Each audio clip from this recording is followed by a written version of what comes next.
To be, तो इसको कहते हैं रेशियो। ये जो पहली वैल्यू होती है इसे कहते हैं न्यूमरेटर आम भाषा में, और यहाँ को कहते हैं एंटीसीडेंट। और जो पीछे वाली वैल्यू दिख रही है इसे कहते हैं डिनोमिनेटर आम भाषा में या कॉन्सिक्वेंट। तो एक रेशियो में न्यूमरेटर और डिनोमिनेटर होता है, आप इसको ऐसे भी लिख सकते हैं a अपॉन b। तो प्रपोर्शन कब बन जाता है? प्रपोर्शन बन जाता है जब दो रेशियो हो और दोनों इक्वल हो। क्या चीज?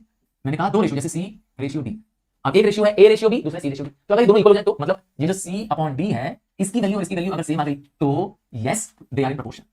Yes they are in proportion. कब प्रपोर्शन माना जाएगा? If the ratios are equal. दोनों अगर रेशियोस क्या हो जाए? इक्वल हो जाए तो they are said to be in proportion. बात समझ आ रही है?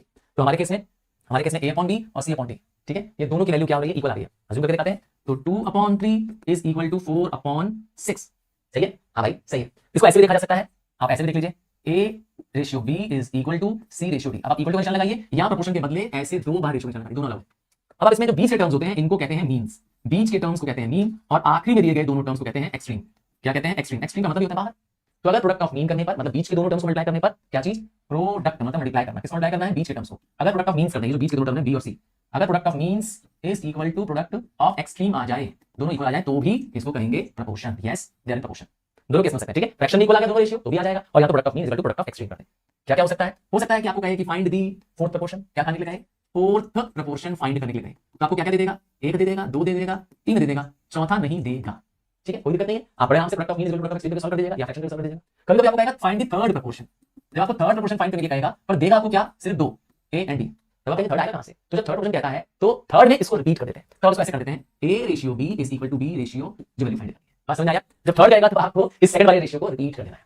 और अगर कह देगा मीन प्रोपोर्शन निकालना है, तो जब आपको मीन प्रोपोर्शन निकालने कहता है तब आपको फिर दो वैल्यू देता है, दो रेशियो देता है, a और b दो देता है। तब आप समझ जाइए कि ये दोनों एक्सट्रीम्स हैं। क्या? दोनों एक्सट्रीम्स हैं। तब आप एक्सट्रीम में पुट कर दीजिए दोनों को, तो बीच में क्या पुट करेंगे? वही जो मीन फाइंड करना है। मैंने मीन अज्यूम कर लिया x है और दोनों जगह x पुट कर दीजिएगा। इस केस में क्या हो जाएगा? आपको ये x स्क्वायर हो जाएगा जो मीन की वैल्यू है, और ये एक्सट्रीम जो है वो a भी हो जाएगा। मतलब आपको उसका स्क्वायर रूट करना होगा, आपका आंसर आ जाएगा। ये जो एक्सट्रीम्स है इसका स्क्वायर रूट कर देगा तो भी आंसर आपका आ जाएगा। अगर कंटिन्यूड प्रोपोर्शन कह देगा, क्या चीज वर्ड कहेगा? कंटिन्यूड प्रोपोर्शन कह देगा। तो आप समझ जाइए जैसे a b एंड c तीन कह रहा है, आप समझ जाइए बीच वाला रिपीट हो जाएगा, a is to b is to b is to c। इसे कहते हैं कंटिन्यूड प्रोपोर्शन।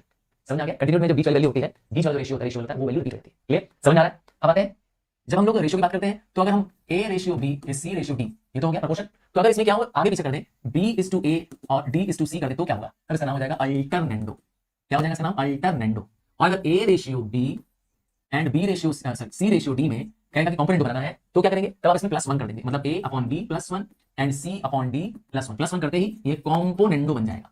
क्लियर? इसका रिवर्स क्या होगा? Dividendo. a ratio b and c ratio d को अगर डिविडेंडो बनाना होगा तो a अपॉन b -1 और c अपॉन d -1। तो डिविडेंडो में डिवाइड नहीं करना है, ध्यान दीजिएगा। डिविडेंडो डिवाइड से नहीं बनाएगा, -1। क्लियर है? मतलब आप इसको सिंप्लीफाई करेंगे तो a plus b upon b आ जाएगा, c plus d upon d आ जाएगा। समझ आ रहा है?